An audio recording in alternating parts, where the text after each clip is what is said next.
Hello friends, welcome to History Simplified for IAS. Today we will discuss about art and architecture during Gupta period. हमारा इसमें major focus रहेगा temple architecture पे, then केव architecture पे, and then उसके बाद हम sculpture art form के बारे में भी डिस्कशन करेंगे and we will also discuss about the literature during Gupta period. So architecture में अगर हम देखें तो एक मेजर चेंज इस समय आया कि फ्री स्टैंडिंग टेम्पल्स का आर्किटेक्चर शुरू हो गया था. तो ये जो गुप्ता पीरियड है that was the beginning of this free standing temple architecture. तो अगर हम इस समय के टेम्पल आर्किटेक्चर को देखते हैं तो जो बिल्डिंग मटेरियल था उसमें ब्रिक्स और स्टोन्स दोनों का ही यूज किया जाता था. और स्टार्टिंग के टेम्पल कंस्ट्रक्शन में बहुत ही सिंपल टाइप का कंस्ट्रक्शन था. Architecture was very simple in the beginning because उसमें सिर्फ एक फ्लैट रूफ का यूज किया जाता था और उसके साथ एक शैलो पिलर्ड पोर्च होता था फ्लैट रूफ के सामने की साइड में. तो हम लोग इसमें देख लेते हैं इसका कंस्ट्रक्शन. ये देखिए, ये जो है इसका फ्लैट रूफ है, ऊपर से बिल्कुल फ्लैट है ये, और ये इसमें पिलर्स हैं. ये छोटा सा यहाँ पे पोर्च बना हुआ है. तो ये वाला जो पार्ट है काफी शैलो है, काफी छोटा पार्ट है. एंड देन यहाँ से अंदर की तरफ गर्भगृह की तरफ जाया जा सकता है. तो काफी ज्यादा देखिए बिगनिंग में ये सिंपल आर्किटेक्चर था टेम्पल्स का. तो doorway which was leading to sanctum या गर्भगृह जिसको बोलते हैं, उसमें गॉड्स की इमेजेस को मोटिव्स की तरह लगा के उसको डेकोरेट किया जाता था. ये देख लीजिए, इस तरह के जो इमेजेस हैं वो डोरवे में लगाई जाती थी. वो बिगनिंग के समय में भी है और बाद के पीरियड में भी उसको टेम्पल आर्किटेक्चर में यूज किया जाता था. देन ये जो है इसको फर्स्ट फेज टेम्पल आर्किटेक्चर का माना जाता है. देन उसके बाद जो बाद के टेम्पल्स हमें मिलते हैं उनका एक तो प्लेटफॉर्म भी जो है हायर हो गया और शिखर का यूज किया जाने लगा. तो पहले टेम्पल्स में हम देखते हैं बिगनिंग में फ्लैट रूफ का यूज हो रहा है, लेकिन बाद के टेम्पल्स में शिखर जो है शिखर का कंस्ट्रक्शन शुरू कर दिया गया था और प्लेटफॉर्म भी जो है that was higher in later period temples. तो ये देख लीजिए, ये वाला जो भीतर गांव का जो टेम्पल है, this temple was made of BRICS. तो ब्रिक्स इसमें कंस्ट्रक्शन मटेरियल यूज हुआ है. यहाँ पे इसमें शिखर भी बनाया गया है और जो इसका यहाँ पे प्लेटफॉर्म है वो भी ज्यादा हाई है if we compare these two temples. तो ये टेम्पल जो है ये सांची का टेम्पल है, इसका प्लेटफॉर्म काफी कम है और छोटा भी है और इसकी हाइट भी कम है. और भीतर गांव का अगर हम देखें तो ये इसका रेक्टेंगुलर जो प्लेटफॉर्म है, जो प्लिंथ है, वो काफी बड़ा है, कंपेरेटिवली इससे ज्यादा ऊंचा भी है. देन हम लोग इसमें देखिए जो टेम्पल्स थे उसमें हॉर्स शू आर्चेस मिलते हैं विद गवक्षास और साथ के साथ एक शिखर टावर अलग से बनती है. तो गवक्षास क्या है? गवक्षास होते हैं डेकोरेटिव मोटिव्स. इनको चंद्रशाला भी बोला जाता है. डेकोरेटिव मोटिव्स होते हैं जो ये आर्च जो है हॉर्स शू आर्च या फिर सर्कुलर आर्च जो यूज की जाती थी उसके ऊपर डेकोरेटिव मोटिव्स को लगाया जाता था. These motives were known as गवक्षास. तो ये गवक्षास हम देखते हैं यहाँ पे. ये देखिए, ये किसी टेम्पल का गवक्षा नहीं है, तो इसमें कंफ्यूज नहीं हो. ये एक केव के अंदर बना हुआ है. इट इज फ्रॉम लोमस ऋषि केव. तो ये देखिए होर्सशू आर्च है इसका और इसके नीचे वाले पार्ट में यहाँ पे गवक्षास बनाए गए हैं. तो ये समझने के लिए जरूरी है, बस ये समझ लीजिए इसमें कि गवक्षास कैसा होता है. तो ये एक आर्च बना हुआ है, आर्च के नीचे वाली साइड में डेकोरेशन पर्पस के लिए ये मोटिव्स जो बनाए गए हैं इनको चंद्रशाला या गवक्षा बोला जाता है. देन 5th सेंचुरी एडी का पार्वती टेम्पल है नाचना कुठारा में और ये एक सर्वाइविंग टेम्पल है जो 2 स्टोरी बिल्डिंग जिसमें मिलती है.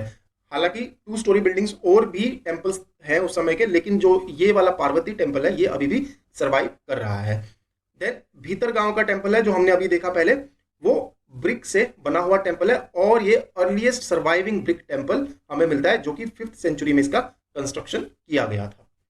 देन दशावतार टेम्पल जो कि देवगढ़ में मिला है, it was built in panchayatana style. तो ये हम लोग टेम्पल कंस्ट्रक्शन का अगला फेज मान सकते हैं. तो इसमें रेक्टेंगुलर प्लिंथ को यूज किया गया एज अ प्लेटफॉर्म और उसके ऊपर जो है कंस्ट्रक्शन किया गया है. तो पंचयतन क्यों बोला जाता है इसको कि एक तो सेंटर में मेन डेटी रहेगा और उसके अलावा चारों साइड में 4 और डेटीज जो है उनको वहां पे इंस्टॉल किया जाएगा. तो ये हो गया आपका मेन. एंड देन चार साइड में आपके 4 और डेटीज के जो है स्कल्पचर्स या उनके उनके स्टैचूज लगाए जाएंगे. तो ये देख लीजिए, ये दशावतार टेम्पल है, ये देवगढ़ का. इसके ऊपर भी यहाँ पे शिखर बनाया गया और इसका जो प्लेटफॉर्म है, जो प्लिंथ है, दैट वाज वेरी हाई. ये पंचयतन स्टाइल के अंदर बना हुआ है, जिसमें से एक सेंट्रल डेटी है एंड देन 4 सब्सिडरी और डेटीज बनाए गए हैं। दशावतार टेम्पल में लॉर्ड विष्णु को सेंट्रल डेटी की तरह दिखाया गया है और लॉर्ड विष्णु को वेरियस फॉर्म्स के अंदर इसमें डिपिक्शन उनकी की गई है। देन ये टेम्पल आर्किटेक्चर है गुप्ता पीरियड का, जो हमने देखा भी। तो इसमें मेजरली हम लोग अलग अलग फेजेस की बात कर रहे हैं। तो in the beginning flat roof use हो रहा है, शैलो पिलर्ड पोर्च है, एंड देन इसमें गर्भगृह, और गर्भगृह का जो डोरवे है उसके अंदर गॉड्स की इमेजेस को एज डेकोरेशन यूज किया गया है। देन उसके बाद अगले फेज में हम देखते हैं कि प्लेटफॉर्म हाई हो गया और शिखर्स का यूज किया गया रेदर देन फ्लैट रूफ।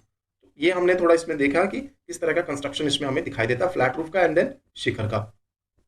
और टेम्पल्स के अंदर होस्ट शू आर्चेस का यूज हो रहा था एंड विद गवक्षास उनको डेकोरेट किया जा रहा था। देन पंचयतन स्टाइल जो है उस वो भी हमने देख लिया कि पंचयतन स्टाइल में क्या हुआ, एक सेंट्रल डेटी है, देन 4 अलग जो सब्सिडरी डेटीज हैं उनको भी यूज किया गया है। देन हम लोग इसमें देखते हैं केव के बारे में। तो इस समय जो एलोरा की कुछ केव्स हैं वो भी इस समय में मिलती हैं, लेकिन एलोरा के बारे में हम आगे सब्सिक्वेंट चैप्टर्स में पढ़ेंगे, उसमें हम लोग डिटेल में एलोरा के बारे में डिस्कशन करेंगे। तो अभी हम देखते हैं अजंता के बारे में। तो अजंता का जो सेकेंड फेज है केव्स का, वो गुप्ता पीरियड के टाइम पे मिलता है और मेजरली ये वाकाटकास का कंट्रीब्यूशन इसमें केव्स में माना जाता है। टोटल 29 केव्स हैं अजंता में, जिसमें से 25 केव्स तो है विहारास और 4 है चैत्यास। तो विहारास क्या हो गया, ये एकोमोडेशन हो गया फॉर मॉन्क्स, एंड चैत्यास हो गए वर्शिपिंग हॉल्स। ये देख लेते, फर्स्ट फेज जो है अजंता का वो मिलता है हमें सातवाहना पीरियड का। तो फर्स्ट फेज हो गया सातवाहना पीरियड का और सेकंड फेज हो गया वकाटका पीरियड का। तो Vakataka that means they were contemporary of Gupta, तो गुप्ता पीरियड का ये, लेकिन मेजरली ये पैट्रोनाइज किसने किया था, वकाटका डायनेस्टी ने। तो पहला फेज जो है that is majorly associated with Hinayana Buddhism और second phase is majorly associated with Mahayana Buddhism.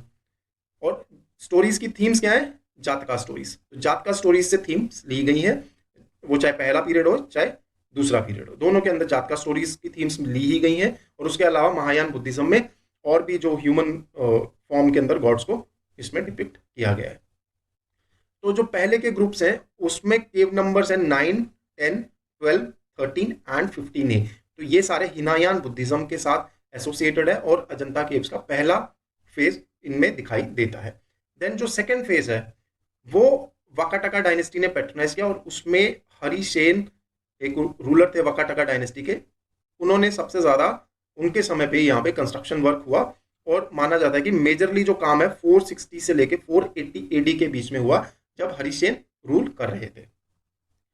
तो सेकेंड पीरियड की जो केव्स हैं उसमें हो गया केव नंबर 1 से लेके 8 तक, देन केव नंबर 11 और देन केव नंबर 14 से 29 तक।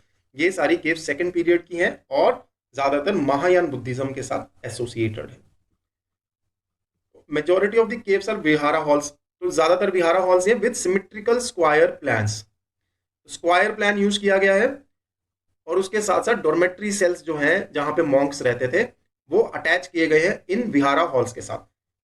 ये देखिए ऐसा कुछ विहारा हॉल बना हुआ है, ये हॉल हो गया आपका पूरा, तो ऐसा कुछ हॉल रहा होगा, ये स्क्वायर शेप में है। देन उसके बाद ये पीछे देखिए ये सेल है, इस तरह के जो सेल्स हैं ये बने हुए थे for residential purpose of Monks. तो ये हॉल है, देन दीज आर सेल्स, ये स्क्वायर शेप के अंदर विहारा बनाए गए थे। देन चैत्य हॉल्स की फीचर्स देखते हैं, हाई सीलिंग्स का यूज किया गया। देन ये पहले एक वर्शिपिंग हॉल आएगा और वर्शिपिंग हॉल से ये रास्ता लीड करेगा टू दी स्तूपा। ये देख लीजिए ये है चैत्य हॉल, ये चैत्य हॉल, ये वर्शिपिंग हॉल हो गया, यहाँ पे स्तूपा है और ये जो ये रूफ है ये काफी ज्यादा ऊंचा इसके अंदर चैत्य हॉल्स के अंदर बनाया गया था। तो मेन थीम पेंटिंग्स की भी जो है जातका टेल से ही ली गई है। देन मुराल पेंटिंग्स पहले के पीरियड से भी और अगले पीरियड से भी मिलते हैं। दैट मीन्स कि जो फर्स्ट फेज है हिनायान एंड देन महायान, दोनों पीरियड से मुराल पेंटिंग्स हमें अजंता से मिलती हैं। ड्राई फ्रेस्को का यूज हो रहा था, ड्राई फ्रेस्को टेक्निक है पेंटिंग की, तो पेंटिंग की टेक्निक ड्राई फ्रेस्को यूज की जा रही थी। रेड कलर की आउटलाइन का यूज हो रहा था और वेजिटेशन और मिनरल कलर्स का पेंटिंग के अंदर यूज किया जा रहा था। तो नेचुरलिस्टिक पेंटिंग्स हैं, ये देखिए आगे मेजरली जो पेंटिंग जो ज्यादा पॉपुलर है यहाँ की वो है केव नंबर 1 से, जो है वज्रपानी और पद्मपानी। तो वज्रपानी और पद्मपानी की पेंटिंग्स काफी ज्यादा पॉपुलर है। आप देख लेते हैं कि ये है क्या और इसमें फीचर्स क्या है। वज्रपानी बोधिसत्वा है। तो पहली चीज है वज्रपानी क्या, Bodhisattva, protects the Buddha and represents the power of all the Buddhas. तो बुद्धा की पावर का डिपिक्शन कर रहा है और ये एक बोधिसत्वा है, बुद्धा को प्रोटेक्शन दे रहा है। तो ह्यूमन फॉर्म में अगर देखें तो वज्रपानी, वज्र इसके राइट हैंड में इनके है, जो कि सिंबलाइज क्या करता है, एनालिटिकल नॉलेज। वज्रपानी एक 5 पॉइंटेड बोधिसत्व क्राउन को लगाए हुए हैं, जो दिखा रहे हैं awaken state of the Buddha. ये देखिए, ये 5 पॉइंटेड क्राउन है एंड ये इनके राइट हैंड में वज्र है। तो ये पेंटिंग कुछ ज्यादा क्लियर नहीं है। तो ये वज्रपानी की पेंटिंग है from cave number 1 of Ajanta. तो एनालिटिकल नॉलेज का जो है इसके अंदर थीम है, डिपिक्शन की जा रही है और ये बुद्धा की पावर को डिपिक्ट कर रहे हैं। वज्रपानी इज अ बोधिसत्व, तो ये आपको ध्यान रखना है इसमें। देन पद्मपानी की बात अगर करते हैं, जो है अवलोकित ईश्वर, ये भी एक बोधिसत्व है। रिप्रेजेंट क्या कर रहे हैं, कंपैशन ऑफ ऑल बुद्धास। ये ऑल भी है साथ में, कंपैशन ऑफ ऑल बुद्धास, इसमें पावर ऑफ ऑल बुद्धास। तो पद्मपानी पेंटिंग के अंदर देखें तो एक लोटस को होल्ड कर रहे हैं, तो क्योंकि लोटस को पद्म बोला जाता है तो इसीलिए पेंटिंग का नाम पद्मपानी। तो लोटस है एक हाथ में, ये देख लीजिए, ये लोटस है, कंपैशन दिखा रहे हैं इसके अंदर, तो कंपैशन का डिपिक्शन किया गया है। देन 26 नंबर केव अगर देखते हैं तो वहां महापरिनिर्वाण बुद्धा का दिखाया गया है। यह है 26 नंबर की केव। तो महापरिनिर्वाण इसमें दिखाया गया, ये नीचे ये डिवोटीज को भी इसमें डिपिक्ट किया गया। देन अजंता के अलावा उदयगिरी की जो केव्स हैं वो भी इंपॉर्टेंट है। और उदयगिरी की केव टेम्पल्स हैं जिसमें मेजरली हिंदू टेम्पल्स पाए जाते हैं और एक एसोसिएटेड है जैनिज्म से, बाकी 19 आर एसोसिएटेड विद हिंदुइज्म। तो इन टोटल 20 यहाँ पे केव्स हैं, तो 20 में से 19 हिंदू टेम्पल्स हैं। देन हिंदू गॉडेसेस और गॉड्स, उनको इसमें दर्शाया गया है। विष्णु को काफी सारी फॉर्म्स के अंदर लॉर्ड विष्णु को दिखाया गया है, लाइक वराहा, नरसिम्हा, और उनके अलावा ब्रह्मा, गणेश, दुर्गा, इन सबको भी डिपिक्ट किया गया है। उसके अलावा स्तूपास जो है राजगृह और सारनाथ से इस समय पे हमें मिलते हैं, लेकिन स्तूपा कंस्ट्रक्शन इस समय डिक्लाइन पे था, जो कि हमने देखा अपनी चरम सीमा पे अशोका के समय में था। देन पोस्ट गुप्ता पीरियड में भी स्तूपास का कंस्ट्रक्शन चलता रहा और उनको एनलार्ज भी किया गया, लेकिन गुप्तास के समय पे स्तूपा का कंस्ट्रक्शन जो है वो डिक्लाइन में चला गया। देन मेहरौली आयरन पिलर की अगर बात कर ले, ये भी हम लोग कंस्ट्रक्शन में ही करेंगे, तो चंद्रगुप्त टू ने इसको लगाया था और चंद्रगुप्त टू की इसके ऊपर हमें इंस्क्रिप्शन भी मिलती है। मेटलर्जिकल एक्सीलेंस के लिए इंपॉर्टेंट है बिकॉज इसमें ये कोरोजन से रेसिस्टेंट है, तो अभी तक कोरोजन का इसके ऊपर कोई भी इफेक्ट नहीं हुआ है, तो उस लिहाज से Mehrauli iron pillar Mehrauli iron pillar एक मास्टरपीस माना जा सकता है।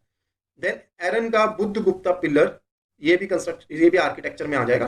तो ये पिलर जो है एरन का, ये बुद्ध गुप्ता ने लगवाया था in honour of Vishnu Janardan. तो लॉर्ड विष्णु को ये डेडिकेटेड है। बेल शेप्ड कैपिटल है, रेक्टेंगुलर अबैकस है और डबल स्टैचू ऑफ गरुड़ इसमें हमें देखने को मिलता है। ये देख लीजिए, ये बेल शेप्ड कैपिटल है यहाँ पे और ये रेक्टेंगुलर, इसमें ये हो गया अबैकस हो गया, ये इसकी शाफ्ट हो गई एंड देन यहाँ पे ऊपर गरुड़ का फिगर बना हुआ है और गरुड़ एक हाथ में अपने स्नेक लिए हुए हैं और उनके back side of the head एक चक्र बना हुआ है। तो ये भी एक इंपॉर्टेंट है जो आप लोग यूटिलाइज कर सकते हो इसको अपने आंसर में while answering about architecture of Guptas. तो टेम्पल्स के अलावा आप caves and then stupas and then pillars के बारे में इसमें आर्किटेक्चर में आप आंसर में इसको यूटिलाइज कीजिए इन चीज़ों को।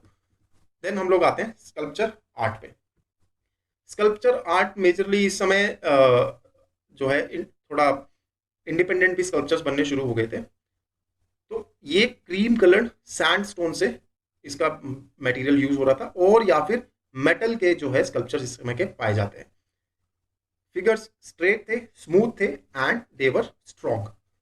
न्यूडिटी एलिमिनेटेड, तो न्यूडिटी इस समय जो स्कल्पचर्स में बिल्कुल दिखाई नहीं देती। स्कल्पचर्स देखें तो बुद्धा, विष्णु, शिवा, ये सब इमेजेस इनकी पाई जाती हैं, तो ये थीम रहे और उनके अलावा माइथोलॉजिकल सीन्स को भी इसमें डिपिक्ट किया गया। एक 6 फीट कॉपर इमेज मिलती है बुद्धा की सुल्तानगंज से। तो सुल्तानगंज की ये जो कॉपर इमेज है, इसके अंदर बुद्धा को अभय मुद्रा के अंदर डिपिक्ट किया गया है। ये देख लीजिए, ये है सुल्तानगंज की जो स्कल्पचर मिला है बुद्धा का, अभय मुद्रा के अंदर इनको इसमें दर्शाया गया है। देन हम लोग स्टार्ट करते हैं अपना गुप्ता पीरियड का लिटरेचर। गुप्ता पीरियड के लिटरेचर में अगर देखा जाए तो संस्कृत लिटरेचर ही ज्यादा इंपॉर्टेंट है। संस्कृत लिटरेचर अपने पिनेकल पे थी। तो गुप्ता पीरियड में देखें तो एक तो एपिक पोएम्स, देन दूसरी चीज हो गई प्लेज, देन तीसरा हो गया epics of Mahabharata and Ramayana, then Puranas and then scientific literature. इसके लिए जो ये पीरियड है लिटरेचर में बहुत ही इंपॉर्टेंट है। संस्कृत अपने पीक पर थी इस समय। तो 2 एपिक पोएम जो कि कालिदास ने लिखी थी, रघुवंशा एंड कुमार संभव, ये दोनों एपिक पोएम्स इसी पीरियड में कंपोज की गई थी बाय कालिदास। हमने ये पहले डिस्कस किया था कि Kalidas was living at the court of Chandragupta. तो चंद्रगुप्त के समय में, चंद्रगुप्त II के समय में कालिदास ने ये जो है रघुवंशा और कुमार संभव को कंपोज किया। देन उसके अलावा 2 और महाकाव्य, एक उसमें से हो गया भारवी का कृत अर्जुनिया और दूसरा हो गया शिशुपाल वध। तो ये हो गई, ये शिशुपाल वध लिखा था माघ ने। ये 2 जो है ये भी महाकाव्यों में गिने जाते हैं। तो जो भारवी का कृतार्जुनिया है, ये कन्फ्लिक्ट बता रहा है अर्जुन और शिवा के बीच में जो कन्फ्लिक्ट है वो भारवी ने इसके अंदर जो है दर्शाया है। देन शिशुपाल वध माघा ने लिखा, ये भी महाकाव्य के अंदर आएंगे। तो ये 4 महाकाव्य इस समय लिखे गए थे। देन प्लेस की अगर बात करें तो मुद्र राक्षस और देवी चंद्रगुप्तम विशाख दत्त ने कंपोज किए थे। Then Malavikagnimitram, Abhijnana Shakuntalam and Vikramorvashiyam, ये कालिदास की कॉम्पोजिशंस हैं। देन मृच्छकटिका शूद्रक द्वारा लिखी गई थी। ये सारे प्लेस भी जो है गुप्ता पीरियड के समय में लिखे गए थे। देन दंडी ने काव्य दर्शा और 10 कुमार चरित्र, ये भी 2 इंपॉर्टेंट कॉम्पोजिशन है उस समय की। तो दंडी ने इनको लिखा था। देन पंचतंत्र जो काफी ज्यादा पॉपुलर रही, ये विष्णु शर्मा ने कंपोज की थी ड्यूरिंग गुप्ता पीरियड। देन काम सूत्र बाय वत्स्यायन, ये भी एक जो है एक मास्टरपीस माना जाता है बाय वत्स्यायन। ये भी गुप्ता पीरियड में ही बिलोंग करता है। देन अमरकोश जो कि कंपोज की गई by Amar Simha was a lexicography, ये भी बहुत इंपॉर्टेंट वर्क है इन संस्कृत। तो संस्कृत की ये डिक्शनरी की तरह ये अमर सिम्हा ने कंपोज की थी। देन माना जाता है कि 4th सेंचुरी AD तक महाभारत और रामायण का फाइनल कंपाइलेशन हो गया था। So that also comes under Gupta period. Then उसके अलावा काफी ज्यादा सारे मेजर जो पुराणास थे, लाइक विष्णु पुराण, भगवत पुराण, वायु पुराण, मत्स्य पुराण, तो ये काफी इंपॉर्टेंट पुराणास हैं सारे। इनका कंप्लीशन भी जो है गुप्ता एरा के अंदर ही देखने को मिलता है। देन कुछ लॉ बुक्स जो कि नारद की, दूसरी कतयान, देन यज्ञवल्क्य एंड बृहस्पति, इनकी सारी जो है लॉ बुक्स भी जो है हमें गुप्ता पीरियड के अंदर ही कॉम्पोजिशन इसका हुआ था। एक नारद संहिता हो गई, कतयान संहिता, then Yajnavalkya Samhita and Brihaspati संहिता, ये सारी लॉ बुक्स गुप्ता पीरियड के अंदर कंपोज हुई। देन हर्षवर्धन के समय में अगर देखें तो हर्षवर्धन ने खुद रत्नावली, नागानंद और प्रियदर्शिका नाम के प्लेज लिखे थे। और बाणभट्ट ने हर्षचरित्र लिखी जो कि यूलोजी थी ऑन हर्षास लाइफ। तो हर्षास लाइफ के साथ साथ हर्षा का रूल इसमें बाणभट्ट ने दर्शाया है। तो ये हर्षवर्धन के समय में लिखी गई थी। देन गुप्ता पीरियड में मैथमेटिक्स और एस्ट्रोनॉमी की फील्ड में भी काफी लिटरेचर लिखी गई। तो इसके लिए भी ये पीरियड इंपॉर्टेंट है। आर्यभट्ट, इसी समय में आर्यभट्ट, वराहमिहिर, देन ब्रह्मगुप्त, भास्कर वन, इन सब ने अपनी अपनी जो है साइंटिफिक लिटरेचर इस समय कंपोज की थी। तो आर्यभट्ट की आर्यभट्टिया इस समय कंपोज हुई। उसके अंदर arithmetic, algebra, plane trigonometry, spherical trigonometry and planetary movement, इनके बारे में आर्यभट्ट ने लिखा है। तो ये एक वर्क हो गया इनका आर्यभट्टिया, और दूसरा वर्क हो गया इनका आर्य सिद्धांत। ये आर्यभट्ट ने 2 कॉम्पोजिशन दी हैं। तो मेजर जो सर्वाइविंग है दैट इज फ्रॉम आर्यभट्टिया जो ये वर्क है। तो आर्यभट्टिया वर्क में इन्होंने हीलियोसेंट्रिक थ्योरी भी दी है, then decimal place value system के बारे में बताया है, सोलर लूनर एक्लिप्सेस के बारे में बताया, रिलेटिविटी ऑफ मोशन के बारे में, then calculation of pi value and earth to sun distance and rotation and revolution of earth, इन सब के बारे में आर्यभट्ट ने आर्यभट्टिया के अंदर जानकारी दी है। देन आर्य सिद्धांत के बारे में जो भी इंफॉर्मेशन मिलती है that comes from other astronomers जिन्होंने आर्य सिद्धांत के ऊपर कमेंट्री की है। These include Varahamihira, then Brahmagupta and Bhaskara one. तो इन्होंने कमेंट्री की है आर्य सिद्धांत के ऊपर, जहां से हमें पता चलता है कि आर्य सिद्धांत नाम का work was done by Aryabhata. Then Varaha Mihira ने लिखा है पंच सिद्धांतिका एंड बृहद संहिता। तो ये भी इंपॉर्टेंट वर्क है एस्ट्रोनॉमी और मैथमेटिक्स के अंदर। पंच सिद्धांतिका एक तरह से समराइज किया इन्होंने बाकी 5 और उस समय की जो एस्ट्रोनॉमिकल ट्रिटीज थी, और उनको इकट्ठा करके इन्होंने पंच सिद्धांतिका के अंदर उनको कमेंट्री करके ये 5 कौन कौन से वर्क थे। पहला होगा सूर्य सिद्धांत, दूसरा वशिष्ठ सिद्धांत, तीसरा पोलिसा सिद्धांत, देन रोमक सिद्धांत एंड पैताहम सिद्धांत। तो इस तरह से इन्होंने इंडियन जो एस्ट्रोनॉमिकल नॉलेज थी उसके साथ साथ ग्रीक नॉलेज का भी यूज करके ये पंच सिद्धांतिका कंपोज की। देन इनकी बृहद संहिता की अगर बात करें तो उसके अंदर भी उन्होंने बहुत सारे सब्जेक्ट्स को डील किया है, जिसके अंदर एस्ट्रोनॉमिकल सब्जेक्ट्स में प्लैनेटरी मूवमेंट आ गया, एक्लिप्सेस आ गया, ऑप्टिक्स आ गया। देन मैथमेटिक्स के ऊपर भी इन्होंने काम किया है। देन रेनफॉल, क्लाउड्स, आर्किटेक्चर भी बृहद संहिता के अंदर उसके बारे में भी जानकारी दी जाती है। देन क्रॉप्स की ग्रोथ के बारे में, देन डोमेस्टिक रिलेशंस के बारे में, पर्ल्स के बारे में, डिविनिटी के बारे में, तो काफी ज्यादा बृहद संहिता के अंदर इंफॉर्मेशन हमें मिलती है।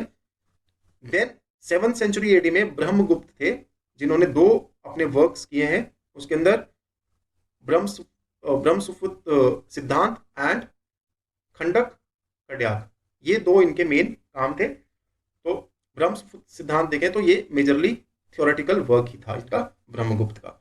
और ब्रह्मगुप्त ने भी बहुत सारे सब्जेक्ट्स को डील किया, जिसके अंदर algebra, arithmetic, geometry, trigonometry and planetary movement important थे।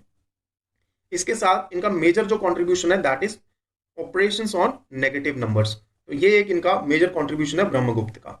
देन 7th सेंचुरी में ही भास्कर वन ने 2 वर्क किए, महाभास्करिया एंड लघु भास्करिया।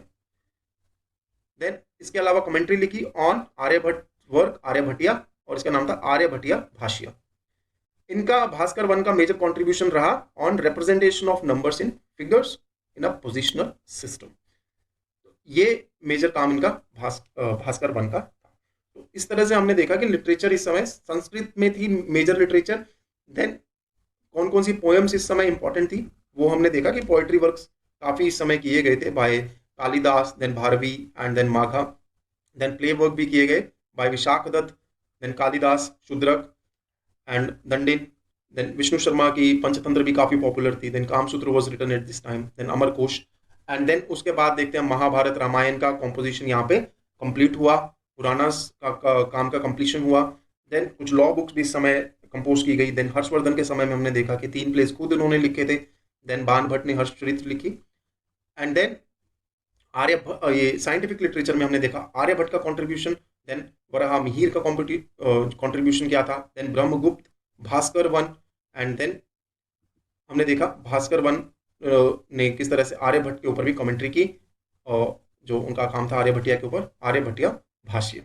तो ये सब आज हमने डिस्कस कर लिया इन लिटरेचर, और उससे पहले हमने आर्किटेक्चर के बारे में और स्कल्पचर आर्ट के बारे में डिस्कशन किया। सो अभी हम लोग इसको यहीं पे खत्म करते हैं, and in next part we will discuss about Vakataka period. And thank you very much for now and have a very nice day.